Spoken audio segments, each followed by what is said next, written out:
Kadama TV twabaleeterako omuwala eyali atandise okuzimba amabeere mujumukira story yaffe eyo ng'amabeere gatandise okuzimba Abawarabu ne bamugamba nti yalina kulongoosebwa okubeera nga bamuggyamu ebintu ebyo. Omuwala oyo n'agamba ye tayagala mulongoosa, ayagala kukomawo Uganda, bajja kumuwa eddagala. Amawulire ge tulina ga ssanyu okubeera nga tubaga nti omuwala oyo yamaze n'atuuka e Uganda era ali Uganda mu mbeera nnungi n'ebintu ebyali bitandise okubeera nga bizimba mu bbeere byavuddemu. Bamuwadde eddagala ne bibeera nga bitandise okuvaamu. Kyetwongera obbakubiriza nti bannange tebamala gabalongoosa. Abantu bano bayinza okugamba nti bagenda kulongoosa naye nga balina ebigendererwa. Bajja kubeera nga bakuzikiza bw'oti obeere nga tokyalina ky'owulira, bakusannyalaza oba bakubye kalifomu basobole okubeera nga bakola bo kye baagala ku mubiri gwo. Twabawa n'example y'omuwala eyaddayo ewaabwe nga talina nsigo emu nga baagiggyamu. Ne tubaleetera n'eyagamba nti ekigere kyali kimuluma agenda okudda engulu nga bamusaze era wano ku sayidi y'olubuto. Kati sayidi y'olubuto terina bwekwataganira na kigere. Omuwala ono yazze bulungi, tugenda kuwulira story ye nga yafunye eddagala era ali bulungi. Mpozzi n'ono atuwadde story eno era yagituwa mu kusooka ayagala kubuuza ku ikaama ye agamba tamanyi kye bitegeeza naye mu story yaffe emabega awo twannyonnyola ikaama kye ki. Naye ka tumuwulire atunnyonnyole era atubuulire ne mukwano gwe ono eyali alwadde ebbeere yasobodde ate okudda e Uganda n'okubeera nga yawonye. Halo nnyabo oli Kadama TV.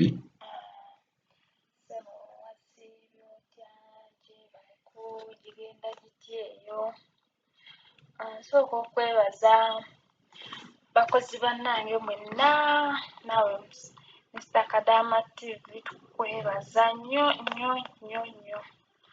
Magezi ge mwatuwa ku muwala eyali azimbye amabeere yatuuka e Uganda naye nayogerako naye yagenda mu ddwaliro nga sinawa kulongoosa era kano kagende eri mwenna abali eno nga babagamba olaba nga obulwadde butuse kugamba nti kulongoosa musabe nga mudde ewaffe. Bano abantu bo baakwata oba kigambo kulongoosa. Kati kyekyo naye tweyanziza nnyo tweyanzeege. Kati mbadde mpuliriza ku muwala ayogedde ku Yinkama. Mr. Kadama TV nze maze wano omwaka mulamba n'emyezi ng'ebiri naye nange siina Yinkama, sigirabangako, tebakinnyeganga nako ate nga bantwala mu ddwaliro ne bankola medical buli kimu ne bakinkola naye nange sigirabangako. Simanyi na weefaanana sijja kulimba era nakiwulirira ne wano ku Kadama TV. Kakati kye neebuuza kati nze nkole ntya ngibasabe oba nsirike kuba twatambulakokko nga tuva wano eno bayitawo Habuka nga tudda Damaamu twakozesa nnyonyi naye baakozesa paasipooti yange kwe natambulira.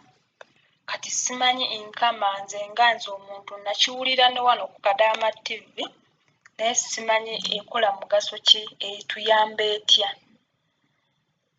Kyembadde mbuuzaamu awo mumpe ku magezi ngibasabe. Bwe nagibasaba tebambuuze nti yaaki oba biki ebyo oba ne tufunamu obutakkaanya nkole nti kubanga mpulidde omuwala ng'ayogera ne mpulira nga ntiddemukko. Kati nange kye neebuuzaamu nkole ntya kuba nange ndi mwaka gumu n'emyezi 2 naye sigirina era sigirabanga nako. Sijja kulimba nti mmanyi ne weefaanana era n'ekigambo Yinkama nkiwulidde wano eno Kadama TV. Awo mbadde nsaba mumbuulire ku nkole ntya nange ngibasabe nga bukyali si contract nga tennaggwako. Nkole ntya bannange nange kuba mbiwulidde nnyo Yinkama naye nga sitegeera ki kyebeetegeeza kubanga we mpulidde ng'oyo agamba mbu bamugambye tagiina tajja kuddayo kitegeeza nange kuba sigiina kakati awo bannaye muntaase nkole ntya ngibasabe oba